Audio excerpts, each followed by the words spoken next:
Good evening, everyone. I want to thank you for coming tonight. It's 6 o'clock, so we'll go ahead and get started. We're here tonight to talk about the high school boundaries. We're a fast growth school district, and so obviously we're building new campuses. You're in one of our new campuses. Hopefully you're enjoying this. But we also are looking at our high schools, and we're going to have to build a new high school. And so that construction is underway. We've been working with our demographer to look at our numbers, to figure out where to draw boundaries and things like that. Now, our demographer has gone out and talked to landowners, property owners, developers to figure out what's going to be the future for that property in our district, so we can hopefully plan for what's coming for Frenship. They've looked at all of the numbers and things like that, so some of the numbers you see here tonight will be from those. They did that study in 2021, updated it last year for this middle school and our district, and then have projected it out to 2031. So some of the numbers you see are from that 2021 study. The numbers that were for last year were updated in 2022. The other thing I want to make sure you understand is the programs, the academic programs, the extracurricular programs, and other such programs that are currently at Frenship High School will be duplicated and at the new high school. So the sports programs will be the same, the advanced placement classes will be the same, the extracurricular, band, sports, all of that will be the same. So just so you have an idea of how that's going to go. The only difference is going to be the first year at the new high school, we're not going to play varsity football. If you look at the 11th and 12th grade students, boys, they're huge compared to some of the 9th and 10th grade boys. So we're not going to have varsity the first year, then we'll have varsity football the second year. That will be the only difference between the two schools as far as programs go. We'll have varsity in all the other sports, if that makes sense. Okay. To start with, this is our current boundaries, and you can see the little red boxes. That's where buildings are actually at. This is Alcove Trails. These colors right here are actually the elementary schools, current elementary schools. And then the black lines that you see going through the map are the middle school boundaries. And so if we go to option A, looking at option A, the colors change, and the colors are the middle school. So this light blue up here is Alcove Trails. The green is Frenship Middle School. The blue is Heritage, and the red is Terra Vista. And then the boundary for option A would start at County Road 2378, which is our western boundary. It would go east on County Road 7000, which is 66th Street, to Upland, and then go south on Upland to Marcia Sharp. And then at Marcia Sharp, it will go northeast to Milwaukee, and then south on Milwaukee to Spur 327, and then east on Spur 327 to Frankfort, which is our district boundary. And so everybody that lives below this blue line would go to Frenship High School. Everybody that lives above this blue line would go to the second high school, which is right here. So that's option A as far as the boundaries and the map go. As far as the numbers go, the capacity of both buildings is going to be 2,500. And you can see in the first year we're going to open 910 at the second high school, and there'll be 876 kids there. The Frenship High School will be a little bit large. As we start moving, we'll add a grade in 26, and then we'll add the 12th grade in 27. So the graduating class of 2027 that graduates in May of 28 will be in this class here. And then as you get further out, in 2031, you can see the numbers there. For option B, this is a true feeder pattern, a middle school feeder pattern. So Alcove Trails, which is the purple, and Frenship Middle School would feed into Frenship High School. Heritage Middle School and Terra Vista Middle School would feed into the second high school. And the boundary goes down 179 to 4th Street, 4th Street down Alcove to 34th, down Upland to Marcia Sharp, Marcia Sharp to 82nd, 82nd to Upland, and then down to the district boundary right there. So that's a true feeder pattern. The numbers for this one, again, 2,500 capacity. The starting class will be a little larger because Heritage and Terra Vista are our largest two middle schools. and then we add a grade, and you can see the numbers at the current high school begin to come down. And then as we add the 12th grade, and then as you get out here to 2031, again, these numbers, the further you get away from when the study was done, the less accurate the numbers are. And the demographer won't go past 10 years. And so that's why it stops at 2031. So in option A, Heritage and Alcove Trails are split between the two high schools. Terra Vista goes to high school number 2. Friendship Middle School goes to Friendship High School. In option B, Terra Vista and Heritage go to high school number 2. Friendship Middle School and Alcove Trails attend Friendship High School.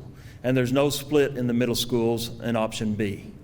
So going forward, this is the last meeting. We've had meetings all week this week. Some of you have made it to a couple of them, and we appreciate you coming to all of them, or any of them. The next step will be in November. We report the public comments. So tonight, if you make public comments, we have folks taking notes. I ask that you use this microphone standing here in the middle of the room so we can record it. It's being recorded on video back here, and then we will get those comments to the school board. At the December school board meeting, we'll recommend a proposed attendance boundary, and the board will provide an opportunity for public input. In January, the board will vote on the proposed attendance boundaries. And then in spring, after the boundaries have been created, we will look at the grandfathering guidelines. If we're going to have grandfathering guidelines, we'll create those in the spring. And what grandfathering guidelines are, like when we opened Alcove Trails here, we told the 8th graders at Friendship Middle School and at Terra Vista, if you want to stay at Terra Vista, you can stay at Terra Vista. If you want to come to Alcove, you can come to Alcove. But the 6th and 7th grade siblings had to go to to Alcove or to stay at Terra Vista. So that's how grandfathering works, okay? So we've also got, you can call me at this number here. I'll gladly talk to you. I'm in a lot of meetings, so I might not be readily available, but I'll call you back. But the best way is if you send an email to friendshipboundaries@friendship.us, I will take your email, your comments, and copy and paste into a document for the board members. So if you misspell a word, I'm not going to correct the spelling. I'm just going to copy it, paste it, and then attach that to a document so the board has all of the emails that we receive in your words. I'm not summarizing or anything like that.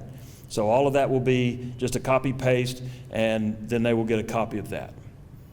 And with that, that concludes the presentation part of this. If you have comments, again, I ask that you come to the microphone so everybody can hear you and we can record that. So how is the decision going to be made? Is the board going to vote on option A or option B? Will public input, will there be a public vote, or it's strictly the board, or how is it going to be decided? So the board's going to see your comments, and then the board will, in January, will vote on the proposed attendance boundary.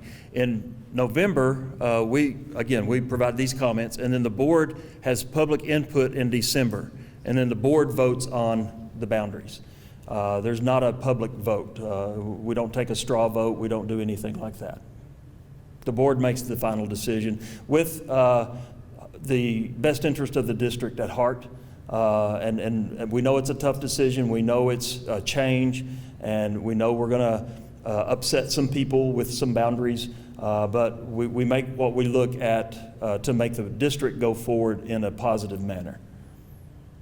This may not directly feed into the boundary discussion, but I wondered if you could maybe speak for just a moment on, are there any plans for ingress and egress, stoplights, et cetera, that will free up the flow of traffic into the new high school?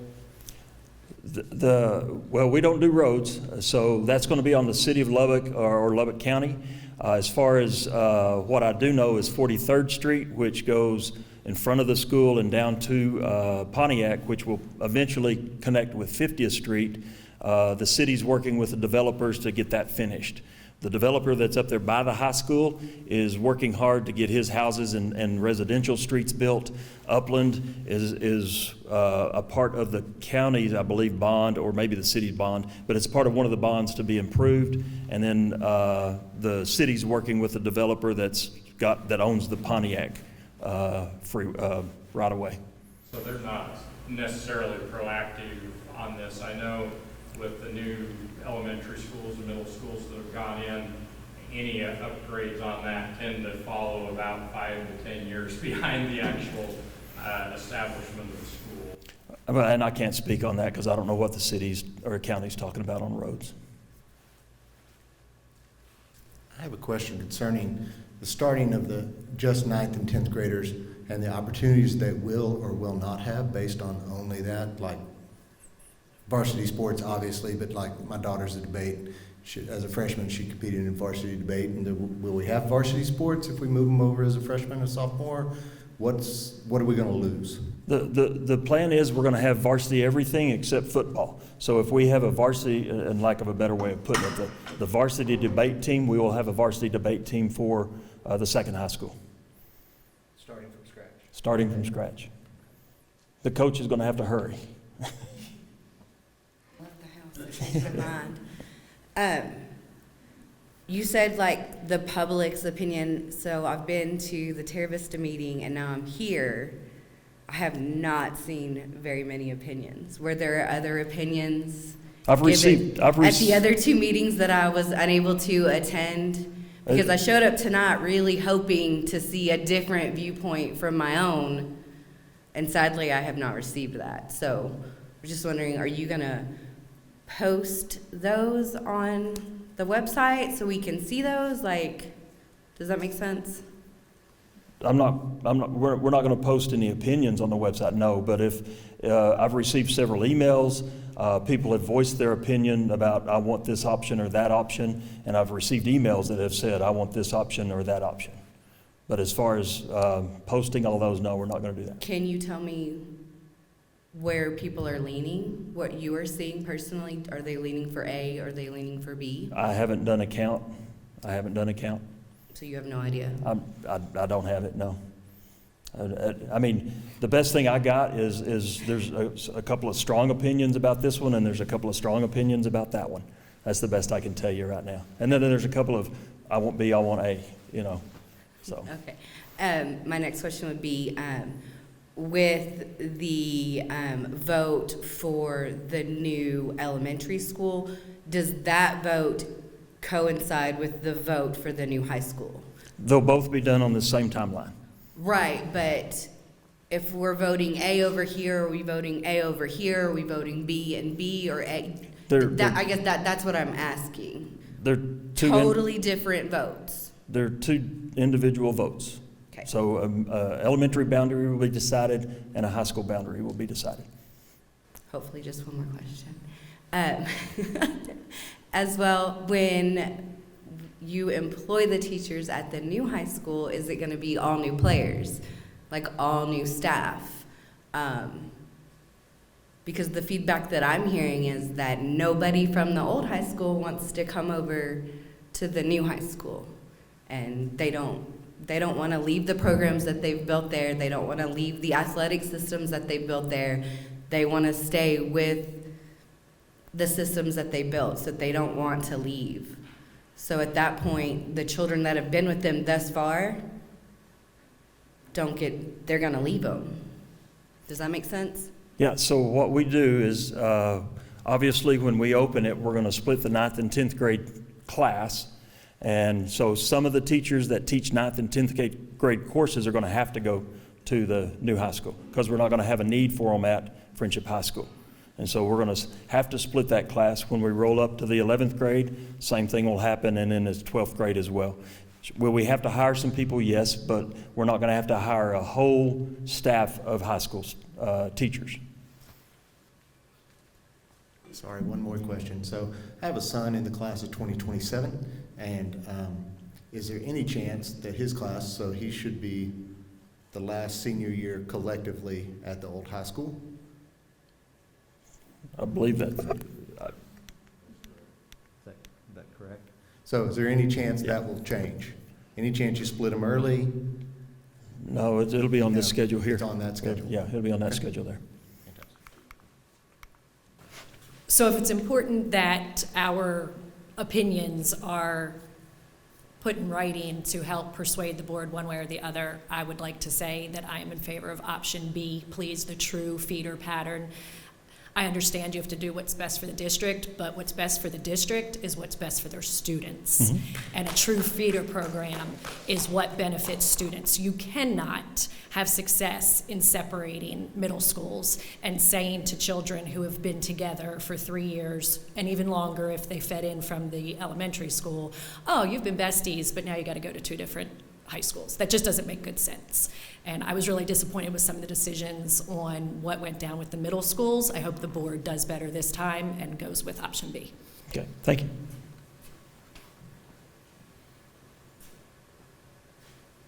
Anybody else? If you feel strongly, people say it. Basically, I agree with her. We still have a long ways, but we love Alcove so far. We want to grow up, and we want to continue growing. We don't want to split. We're going to be in an itty-bitty group that would pretty much be separated for our entire group of friends. So option B. Okay.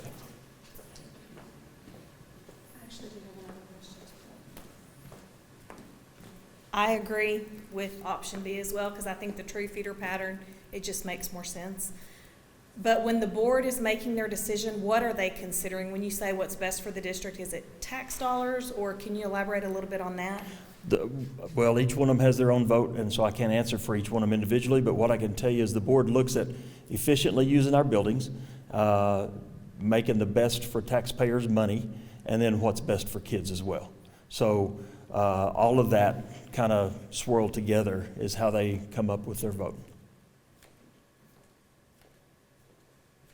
And if you want to email me those opinions and add your name to them, I will gladly, like I say, copy and paste and give that to the board. I want it on the record as well that I am for option B, a feeder pattern. It makes no sense whatsoever, as you were stating, to split them, to separate them out in elementary school, then split them out in middle school, and then split them again. If you will give me those numbers again one more time, please, about the economic status of option A and then the economic status of option B as to where those lines would draw. So in option A, FHS has a low SES, a socioeconomic status of 50%. And the second high school has a low SES of 46%. In option B, one is 46% and one is 44%.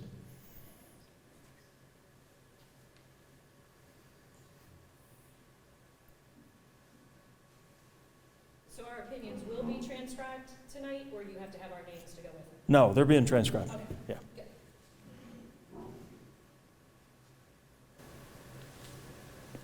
Thank y'all for presenting 2 options. I mean, you have a lot of people to, consider and everything, and I know it's probably hard to get 5 billion opinions.